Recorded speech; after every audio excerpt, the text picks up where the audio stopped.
তো দেখো, এটা হচ্ছে আমার ট্রেডিংয়ের সবচেয়ে লাস্ট ভিডিও। এরপর থেকে আর কোনো ভিডিও আসবে নাই।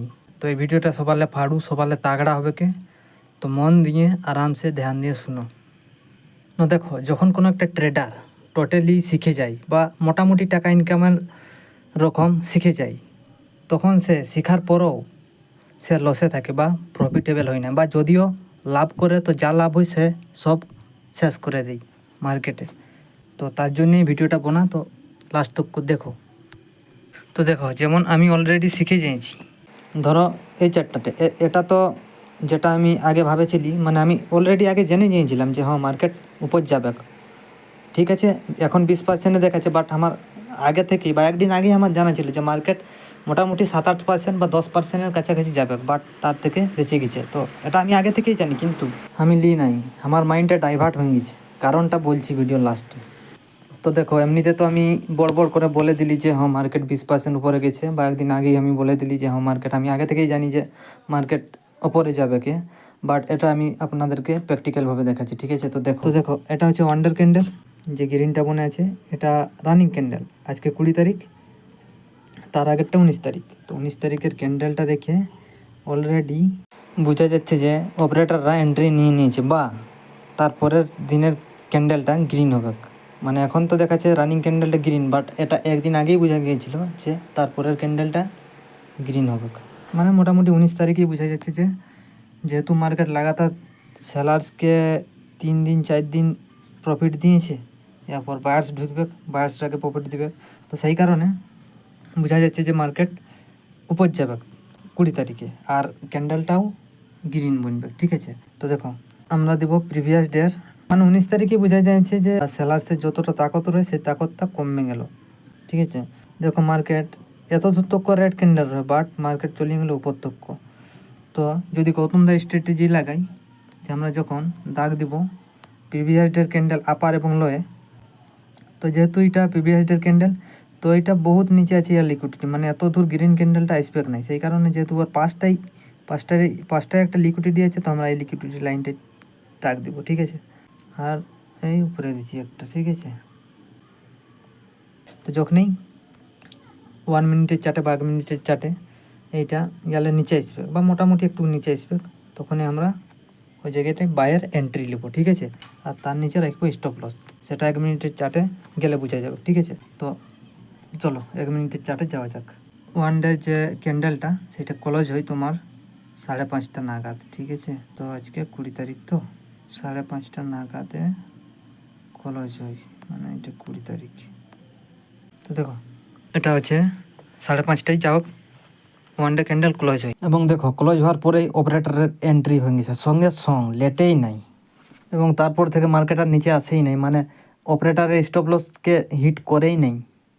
এটা তো হচ্ছে ওয়ান ডে ক্যান্ডেল ক্লোজ হওয়ার পরে, কিন্তু তুমি ওয়ান ডে যদি ক্যান্ডেলটি দেখো, তো যে সুইং বানাইছে নিচে, তো তো ওইখানটাই বোঝা যাচ্ছে যে হ্যাঁ তুমি সুইং ট্রেড নিতে পারো, বাট অতক্ষণ তোমাকে জাগতে হবে, বহুত কিছু ব্যাপার স্যাপার আছে। তো সেটা একটা আলাদা ব্যাপার, যেটা বোঝা সেটা একটু বলে দিলি যে হ্যাঁ তুমি আগেও, মানে 5:30টার আগেও তুমি এন্ট্রি নিতে পারতে, তাও একটা সঠিক জায়গায় পাতে এন্ট্রি, ঠিক আছে।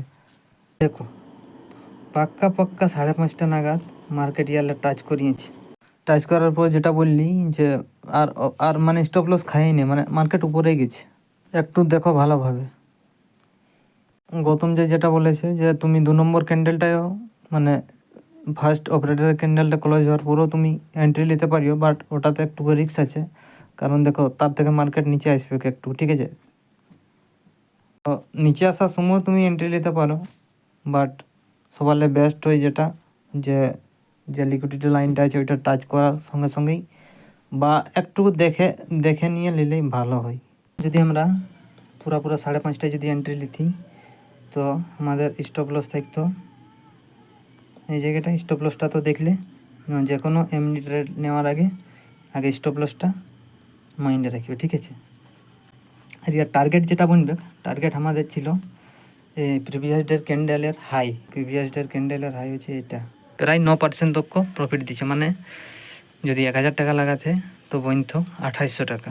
2800 যদি 1400 টাকা পার্সেল এক্সিট মারতে, তাও থাকতো 400 টাকা লাভ। সেই 400 টাকাটা যখন মার্কেট আবার নিচে আসতো, এই লেভেলটা তো নিচে আসতো, তখন সেই 400 টাকার আবার কি করতে এন্ট্রি নিতে বাইংয়ের। ঠিক আছে, এমনিভাবে মানে প্রফিট করা যায় জলদির মধ্যে। একটা ট্রেডে লাগাতার 3 দিন 4 দিন যদি দেয়, তো 3 দিন 4 দিনে তুমি যদি মনে করো তো 1000 টাকায় 1 লাখ টাকা ক্রস করিয়ে দেবে 3-4 দিন যদি চলে। তো এমনি এত সব জানার পরও আমি অলরেডি জানছি যে হ্যাঁ এগুলা ঘটবে, বাট তাও জানার পরও আমি এটা করছি নাই, কারণ আমার মাইন্ডটা ডাইভার্ট হয়ে গেছে, মানে পচকানা হারকাত করছে। তো সেই মাইন্ডটা যে ডাইভার্ট হয়ে গেছে সেইটাকে সঠিক ডাইরেকশনে আনার জন্যই ভিডিওটা বোনা।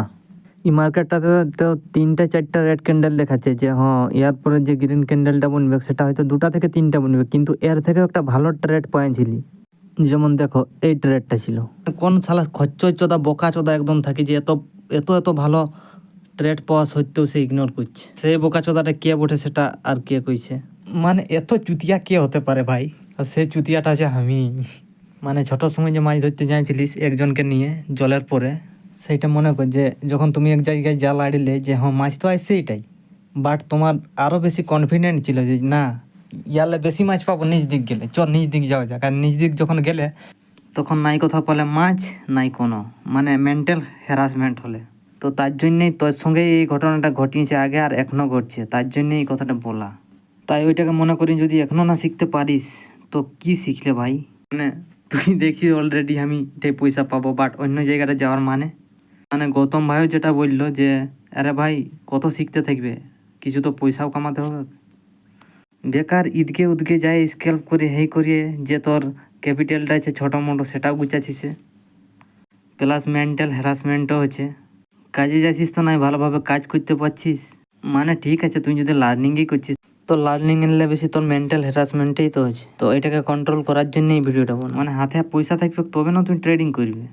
আর একটা গৌতম ভাই কী বলেছি, যখন অলরেডি তুই একটা কুয়ায় জল পাচ্ছিস তখন ওই কুয়াটাকে ভালোভাবে খুঁড় বা মানে কুড়, মানে দেখ জল যে কতটা জল বাইরাতে পারে।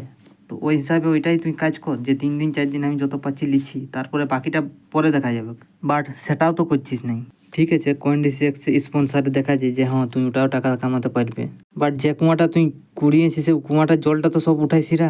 যতক্ষণ না একটা কাজ ভালোভাবে করবে ততক্ষণ না 2 নম্বর কাজটা তোর ভালো হবে। তাই এইসব পোচকানি হারকাত খচ্চরগিরি না করিস, বুঝলে?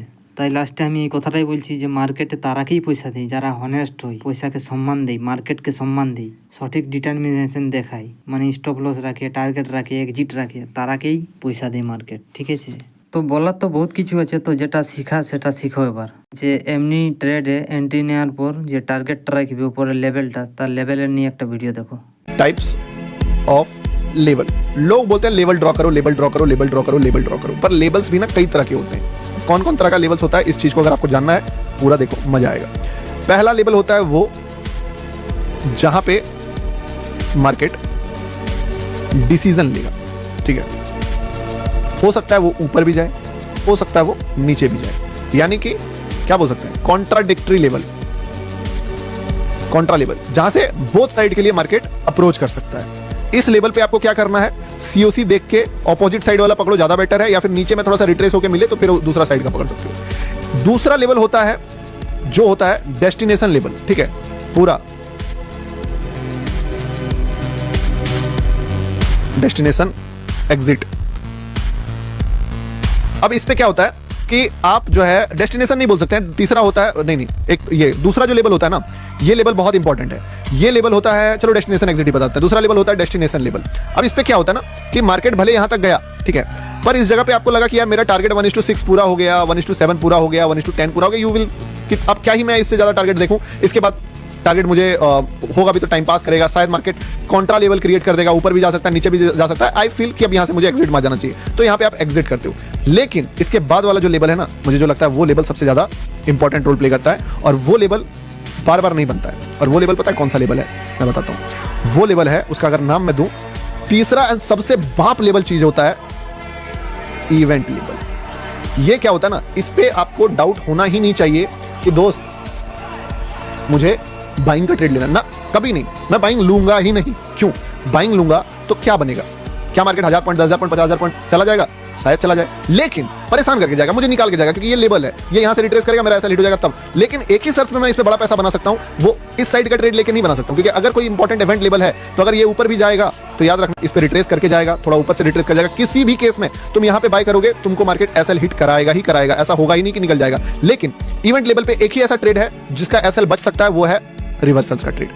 तो इस पे क्या होता है कि अगर यहां से ये गिर गया तो फिर वापस से आ जाएगा, ठीक है। तो ये लेवल पे आपको हमेशा कॉन्ट्रा नहीं सोचना है, दो तरफा नहीं सोचना है, फुल्ली बाइज्ड होके एक साइड का ट्रेड लेने के लिए 2 से 3 बार तैयार हो जाना है। बोले इसका एग्जांपल दो, दे देता हूं। देखिए सारे इवेंट्स लेवल अभी दिखा देता हूं आपके सामने। This is event level, this is event level जो हम लोगों ने यहां पे भी शेयर करा था। दिस इज इवेंट लेवल, चलिए यहां पे खत्म हुआ। And also this is event level. अब इन 2 इवेंट्स में से मैंने दो ट्रेड्स आपको बता दिए हैं, एक ये ट्रेड्स बता दिया है और एक ये ट्रेड्स बता दिया है। इन दोनों इवेंट लेवल से मार्केट ने बड़ा फॉल करा, ठीक है। इवन अगर आप देखोगे तो technically this is also an event level, जहां पे ये भी बना था मार्केट।